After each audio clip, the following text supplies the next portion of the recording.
it's just the frustration I have of, doing these sorts of things for almost 40 years now and not being awake. And, a lot of the time it's okay, but some of the times, like the last couple of days, it's not okay. You're not awake? You know what I mean. The shift you talked about this morning. This is the way it is. I would settle for that. It doesn't have to be the dramatic. I mean, I've read a lot of books about the dramatic. That's really what I want. But I'll settle for the.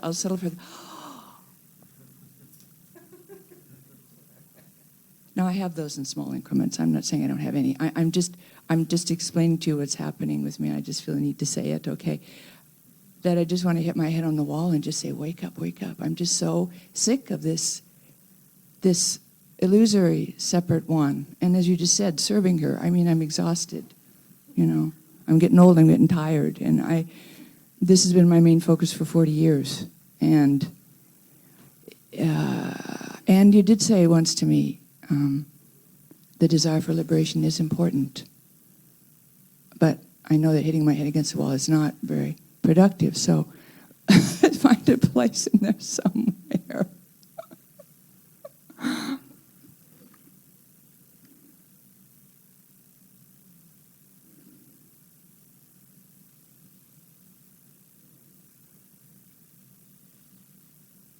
You're still expecting something to happen. Unfortunately, yes. That's the problem. You still conceive of enlightenment as a marvelous event. Okay, you've agreed to settle for a not so marvelous event, right? But nevertheless, you still want quite a nice event. Something, just something. Yeah, just something. You still want something. That's it. That's the problem. I know. Enlightenment is not an event. It's not a marvelous event. It's not a mundane event. It's not any kind of an event. It's not something that happens. A shift, I've heard it explained as a shift, and I think you used that word even today, that I'm not is sure. to say too much. But that's an event, yeah. Okay, no, it's not even an event. It's a concession to the inadequacies of language to call it a shift or an event. Let's say you're watching TV, and you're watching a movie, and you're looking at our favorite view, the landscape, and someone comes in and says to you, look at the screen. What do you do?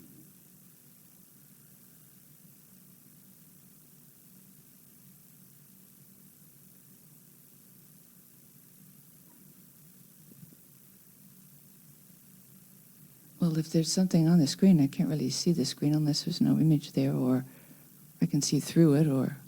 No. When you're looking at a TV, the TV's off, yes? You just look at the blank TV, you're seeing the screen, yeah? You turn the movie on, the screen doesn't disappear. You're still looking at the screen, but the screen now appears as a landscape.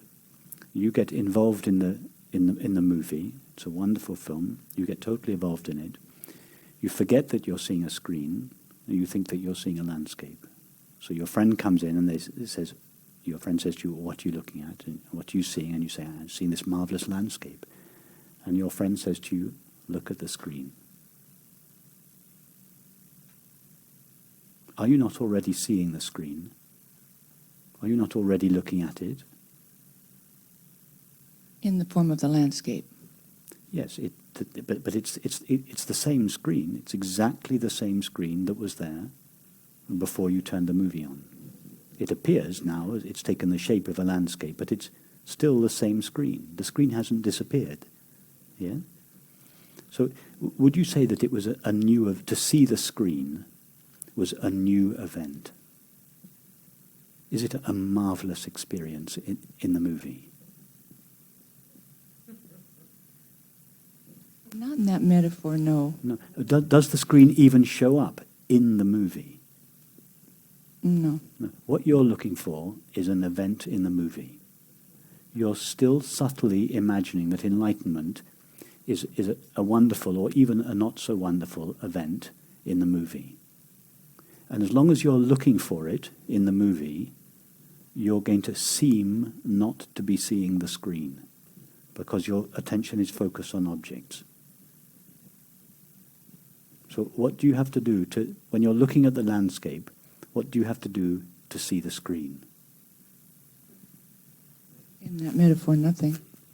Yes, that the screen is not something new that comes in. Enlightenment is not something that is new.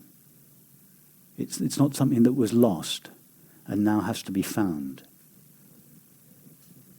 At best, and even this is not quite true, but at best we could say it was overlooked due to our fascination with the drama in the movie, that is the drama of the body, mind and world, due to our fascination, our exclusive fascination with these appearances, we seem to have lost sight of their reality, the screen. And as a result of that, we think, oh, I must go looking for it. And off we go around the world, visiting teachers and ashrams and everything. We go on this terrific journey around the world, which is like the character in the movie searching for the screen. So now you are searching, the equivalent in your life is you are looking, traveling, you're the character in the movie, traveling around the world looking for the screen. In other words, you are looking in the mind and the body, in your case, not in the world, but in the mind and the body, for some special experience, which is, that's it, that's the shift, that's the event. Now I'm on the other side of the fence. There isn't a fence that you finally cross to get to enlightenment. Enlightenment is just it's like the moment you recognize the screen in the movie, and the moment you recognize it, simultaneous with that recognition, you recognize, oh, I was always seeing the screen. I never really ceased seeing the screen, but only because of my fascination with the drama in the movie, that it seemed to be absence, the screen. And as a result of that apparent absence, I went off out into the world searching for it. I was always the screen, right? I mean, that's the next step. Yes, you have never, for a fraction of a second, ceased being the presence of awareness, the unlimited, ever-present awareness. You have never ceased to be that. I feel that more and more, but this illusory separate self, sometimes she's kind of melting away and becoming more vague, you know? And I go, oh, wow, great, she's starting to disappear. Why do you want her to disappear? What because you're saying, she's miserable sometimes. Okay, what you're saying, so the equivalent in our metaphor of what you're saying is, you're watching this period drama, there are lots of characters, and there's one woman in the movie. I don't want her in that movie. You don't like her. And what you're saying is, until that woman gets out of the movie, I can't see the screen. Only when she leaves the movie, only then will I notice the screen. That's what you're saying. Well, as you said earlier, all the energy that is spent on her, to no avail. But whose problem is she? For the screen, is this troublesome woman in the movie a problem? She might be a problem for one of the other characters. Right. Part of her own self. But she's not a problem for the screen. In fact, awareness doesn't have problems, doesn't know problems. Why? Because in order for there to be a problem, there needs to be resistance. There needs to be the I don't like this. That's what makes a situation a problem. Yeah? But awareness is like empty space. It's never saying to the current experience, I don't like you. And therefore it doesn't have problems. So it's not saying, my horrible separate self needs to be got rid of. I'm fed up with her. The I that is fed up with her is another form of herself. In other words, the separate self is perpetuating itself by trying to get rid of itself. Right, I know, yeah. And so you're caught in this bind from which you are understandably tired. of trying to get rid of yourself. I, the separate self, want to get rid of myself so that I, the separate self, can experience enlightenment. And you're going round and round and round, and you're rightly frustrated and disheartened because you're engaged in a never-ending endeavor, which is perpetuating the separate self by trying to get rid of it. It's just see the situation clearly. You cannot get rid of an illusion. You know, I see all that, but it's, I mean, But I no, see but it if you intellectually. really, but to really see it Right. would bring that endeavor to an end. Right. Because what do you have to do to get rid of the landscape that you're watching? You can't do anything because the landscape's not really there. What can you do to an illusion? What do you need to do to an illusion? Just to see that it's an illusion. Don't spend your life trying to get rid of an illusion. It's a waste of a lifetime. Well, what I mean by trying to get rid of it is seeing it as an illusion. That's what I mean. You know, what you just said. But I also see that, Okay, so now to see that what you are is not a separate limited self,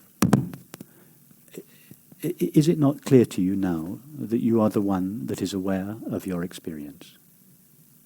Okay, now, if you were to turn your attention towards that one, where do you go? nowhere. No. If you were, can you even turn towards it? Which direction? No. So how can it be separate or limited if you can't find it as any kind of an object? You answered both those questions from your experience. That was obviously true.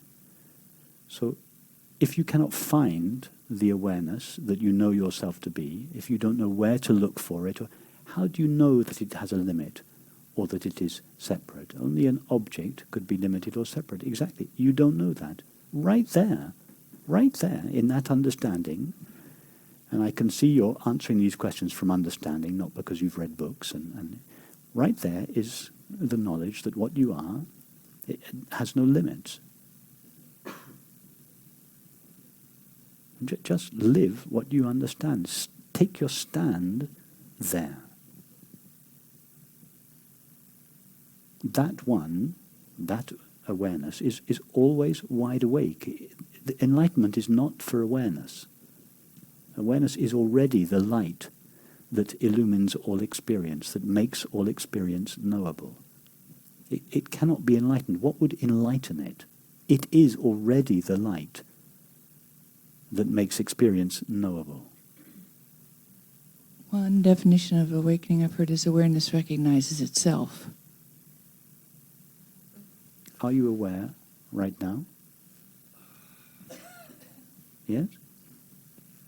Okay. How do you know you're aware? Why did you answer? How come you answered yes to that question? Self-evident. It's self-evident. And what is it? To whom is it self-evident that awareness, that you are aware? To itself. Right there is the experience of awareness being aware of itself. That's it. It never gets better than that. I mean, you were the one that, and quite rightly, defined enlightenment as awareness being aware of itself. And then I asked you the question, are you aware? And from your own intimate experience, you answered yes.